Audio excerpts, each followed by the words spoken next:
Dr. Phil McGraw is celebrating a milestone in his career, 20 years on television.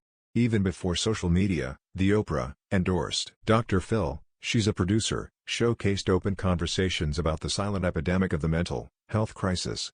We were going to talk about those things you don't really talk about in polite society, and we're going to try to take mental health and illness to the forefront of the narrative in America, McGraw recalls about those early says of his syndicated daytime talk show. Now, 2 decades later, he continues to uphold his mission statement with his show's 20th season. Weekdays. Check local listings, exploring modern conversations about panic attacks, anorexia, cyberbullying and more, topics that can trigger burnout and exhaustion for the talk show host. It's true that sometimes the topics can be really heavy, and it's a totally immersive experience, so you get completely involved with the family, the story, and you kind of put it on like a heavy parka, he says. Dr. Phil, this is why everyone is talking about Dr. Phil's house. What is burnout? Languishing. A mental health glossary to explain what you're feeling, but once you're done, you have to kind of compartmentalize it and move on to the next story, he says. He doesn't ever forget it, but you have to put it to the side and move on, or else it'll be story after story, and it'll be such a burden. We don't deal with problems all day. We deal with solutions, he emphasizes. Because if you focus just on the problem, it really gets heavy. But if you realize, hey, we are giving people tools and solutions, then there's a light at the end of the tunnel, and you feel hopeful. Despite his good intentions, McGraw has faced backlash for exploiting guests facing mental health struggles. In 2008, he apologized for issuing a public statement about his hospital visit to Britney Spears, and more recently, he was criticized for sensationalizing actress Shelley Duvall's mental illness in a controversial 2016 promotional video. More on Britney Spears. Britney Spears is speaking her truth. Are we listening? McGraw acknowledges there is a thin line and a balance between profiting off the mentally ill and spreading awareness, citing a new Dr. Phil episode to illustrate what he sees as the benefit of his show.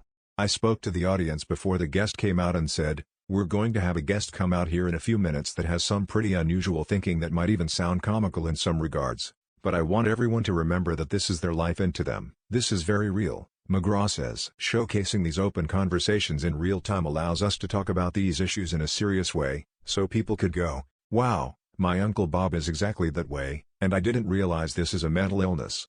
It's not just him being wacky or bizarre. The topics are serious. It's on TV for a reason. We take it seriously as we go through it, and I think if you go about it that way, people respect the fact that you're doing it for a reason. Mental health content on social media. Mental health TikTok is powerful. But is it therapy? McGraw looks forward to continuing these candid discussions, while honing in on pandemic-specific issues, such as overcoming quarantine-related anxiety. One modern topic of conflict Hess noticed within friendships and relationships is the debate over COVID vaccines. I've been so frustrated by the fact that we have politicized healthcare, McGraw says. We've politicized something like the vaccine. We didn't do this when I was growing up with the polio vaccine and the smallpox vaccine. Nobody politicized that. It was just, hey, this is a threat, a disease, and we have a way to fight it. Nicki Minaj refused to get vaccinated, Dr. Fauci. Fans respond with research, but now, it's become political football. I just hope people will say, look, this isn't a political thing. I need to really look at the science and find a trusted outlet, whether it's a university or a medical school, somebody who doesn't talk politics and just talks science. McGraw also urges people not to listen to athletes or celebrities, including himself. I'm not an infectious disease expert. I encourage people to get the vaccine because I think it's a selfless thing to do, he says. The only reason people should listen to me is because I refer them to the scientists, and if what I say doesn't withstand the test of science, then throw it out.